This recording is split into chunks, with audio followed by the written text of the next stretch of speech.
ఇది అవశ్యం అర్జునుని గాంధీవ టంకారమే. అవును యువరాజా దుర్యోధన, అది అర్జునుని ధనుష్టంకారమే.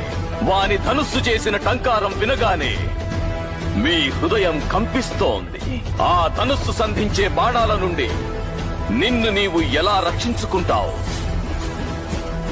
అర్జునుని కోసం ఎంతగానో నిరీక్షించావుగా, అదిగో వస్తున్నాడు.